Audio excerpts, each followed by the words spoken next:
Hello guys! Welcome to my channel! So this week nga is yung last week para sa school ng mga bata, and next week is Christmas season na. So I hope all of you will have a very Merry Christmas and a very Happy New Year.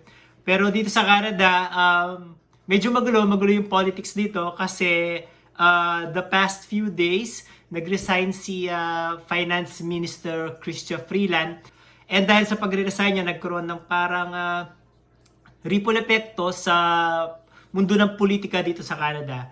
Yung leader ng opposition na si Jagmeet Singh na dati halos hindi siya bumoboto pagdating sa non-confidence vote kay Justin Trudeau. Pero ngayon siya mismo nagsasabi na kailangan na raw mag-step down ni Prime Minister Justin Trudeau.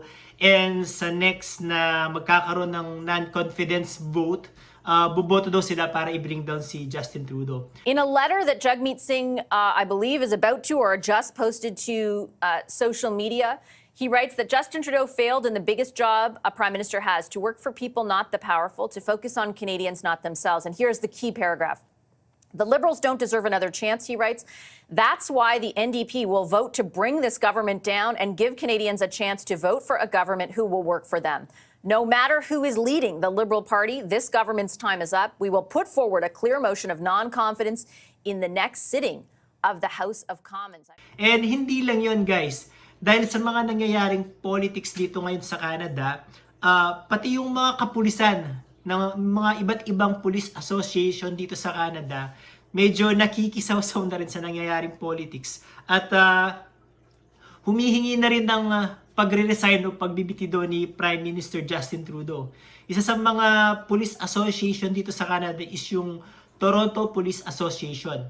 So, base dito sa kanilang Twitter profile, ang sabi dito, the Toronto Police Association is the largest single association of its kind in Canada and represents approximately 8,000 civilian and uniform members. So, nag-tweet sila nung isang araw. Ito yung tweet nila, babasahin ko lang sa inyo. Sabi nila, our members have lost faith in Justin Trudeau's government to do the right thing for the right reasons. Time to resign and leave these critically important public safety issues to someone else. So ito yung tweet nila. And another police association dito sa Canada, yung Durham Regional Police Association. Ito yung kanilang Twitter profile, basahin natin. Sabi dito, the Durham Regional Police Association represents the 1,100 sworn police officers and civilian members of the Durham Regional Police Service. So nag-tweet din sila right after mag-tweet ng Toronto Police Association, nag-tweet din sila, and ito yung sabi nila sa tweet nila. At Association DRP echoes the sentiment of TPA Campbell. TPA meaning Toronto Police Association. Adding portfolios to the Public Safety Minister at D. LeBlanc NB takes away their ability to focus on their pre-existing agendas. Empty promises and platitudes have very little meaning and continue to be disingenuous to our members and the members of the general public. Violent crimes, gun offenses, and the lack of actual bail reform does nothing but endanger the public, officers, and society as a whole. It's time we elect a government that will follow through with much needed changes instead of empty promises. So yung DRP nga, yung Durham Regional Police Association, nagko-call din sila for a change of government. So hindi man nila binanggit directly na kailangan mag-step down ni Prime Minister Justin Trudeau, it implies na there should be a change in government here in Canada. Alam nyo guys, hindi rin natin kasi sila masisisi kung bakit ganito yung sinisigaw ng dalawang police association ito. Although dapat non-partisan sila, di ba? Pagdating sa politics, hindi sila nakikisali, wala silang kinakampihan. Pero hindi mo rin sila kasi masisisi kasi merong problema sa catch and release system dito sa Canada. Yung mga kasi dito, yung mga criminal dito na nahuhuli, madali silang nakakapag-bail kahit mga serious yung mga offenses nila. Yung nangyayari dito is kahit yung mga criminals nagiging mga repeat offenders or nahuli sila because of some serious crimes, dahil nga sa bail system na meron dito sa Canada, nakakapag-bail sila. So nai-release sila. And then, itong mga criminal na nai-release nito, gagawa na naman ng krimen, huhulihin na naman ng mga kapulisan, kumbaga isasabak nila yung kanilang buhay sa panganib para lang mahuli itong mga kriminal na ito. Pag nahuli nila, ikukulong nila, and makakapag-bail ulit itong mga kriminal na ito. Kasi nga, yung sistema dito pagdating sa bail system nga, medyo magaan. So kahit yung mga repeat offenders nakakapag-bail at nare-release sa kulungan. Isang magandang example dito is yung nangyaring car chase sa Durham last April, which resulted to a car crash. So maganda panoorin natin yung video nito para maintindihan nyo kung ano yung sinasabi ko. Oh my God! In that U-Haul van racing down the highway in the wrong direction, two men were fleeing Durham police. There's a psycho in a truck driving the wrong way. The high-speed chase ending in a fatal crash that killed 3-month-old Aditya Vivan and his two grandparents. The van driver also died, and now CBC News has learned his passenger is facing charges stemming from the incident that led to this chaos. Newly obtained court records show Manpreet Singh Gill is charged with a robbery at an LCBO liquor store, possession of up to $5,000 in stolen merchandise, and several counts related to breach of probation. He and the driver were both out on bail at the time of the crash. If he's out on bail, he shouldn't be out on bail. Multiple times, you shouldn't be out on bail. You continue to do the same thing. It was a close call for Tammy Savalas. She and her husband were traveling right next to that transport truck as it slammed into the van. He was coming right at us. That was my perspective. All I saw was headlights. And he was just flying. We didn't have any warning besides those westbound police. Investigators say it all started with a robbery at this liquor store. Here's what Ontario Provincial Police were told in radio communications that evening. Durham advising there was a male inside the LCBO. He tried to rob the store. He pulled a knife on an off-duty officer. Ontario's police watchdog is looking into the chase and deadly crash, but the new charges provide fresh insight into what police allege happened. Durham's police chief hasn't said even when asked. Could you clarify for us what happened in the LCBO that day? Those events are not separated.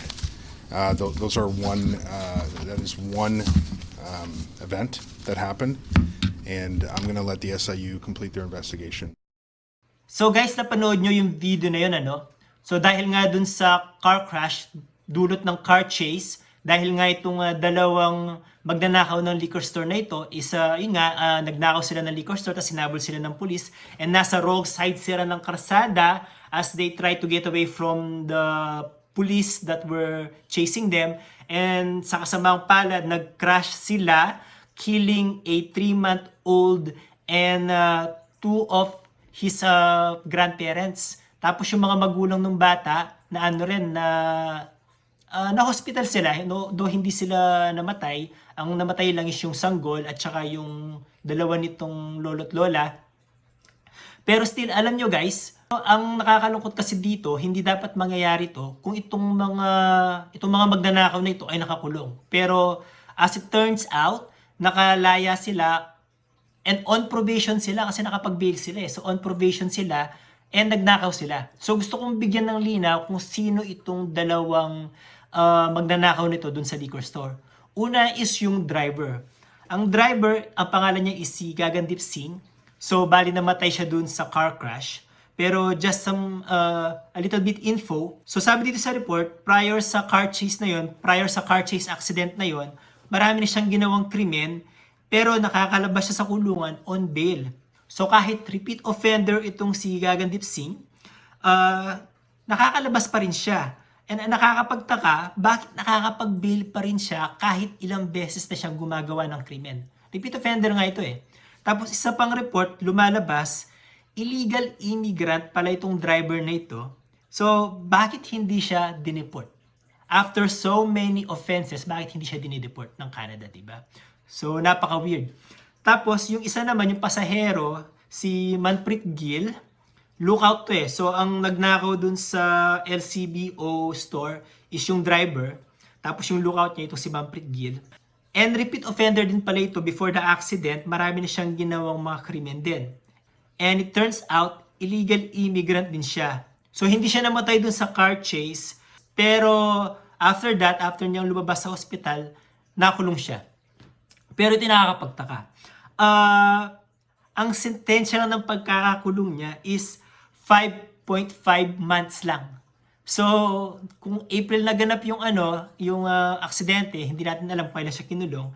Pero ang sabi dito sa mga nakuha nating information, right now, nakalabas ulit siya ng kulungan and on probation ulit. 'Di ba? Tapos, illegal immigrant din pala itong si Manpreet Gill. And isa pang information dito is hindi siya marunong mag-English. And kailangan niya ng translator pagkakausapin siya ng mga pulis or pag kailangan niyang humarap sa korte. Pero yun nga, nakakapagtaka, hindi siya dinedeport kahit repeat offender na siya.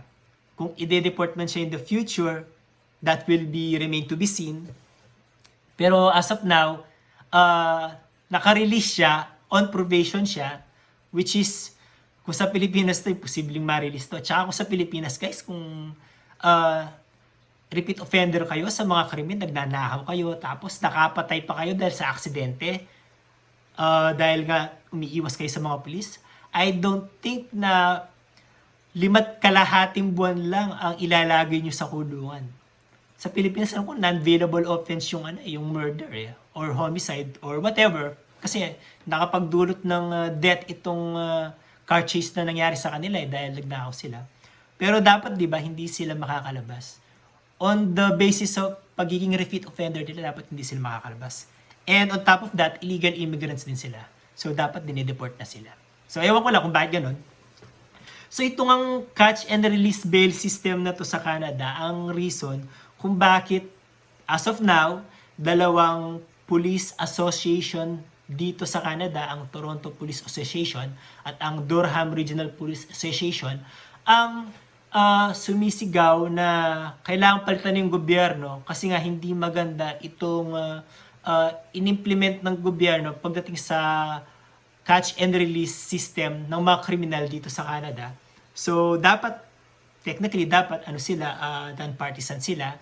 Kumbaga, neutral sila. Wala silang kinakampihan parties. At dapat hindi sila mismo yung mangunguna para sumigaw na dapat palitan yung gobyerno. Pero siguro, dahil syempre sila yung kapulisan sila yung humaharap sa mga kriminal, sila yung tinataya nila yung buhay nila para mahuli itong mga kriminal na ito. Tapos, ang mangyayari lang, pag nahuli nila at naikulong, because of the bail system here in Canada, madali sila nakakalabas itong mga kriminal to. Madali sila nakakalabas ng kulungan. So mararamdaman mo yung pagkainis nila sa sistema ng Canada kasi nga buhay nila yung nakataya para mahuli yung mga kriminal. Tapos, madali lang makakalabas yung mga kriminal. So there you go guys. I hope kahit paano nagkaroon kayo ng idea kung ano yung nangyayari dito sa Canada pagdating sa catch and release ng mga kriminal. Pagdating sa status ng mga kapulisan kasi right now masasabi natin na medyo mababa yung moral nila. So, there you go guys. I hope nag-enjoy kayo and if you don't mind, please don't forget to subscribe to my channel, like this video, click the notification bell, share this video with your friends, share your thoughts, drop your comments kasi nakakatulong nga yung mga comments nyo para i-promote ni YouTube yung video natin. Maraming salamat po guys. So, malapit na yung Pasko. Hanggang sa susunod ulit. Bye!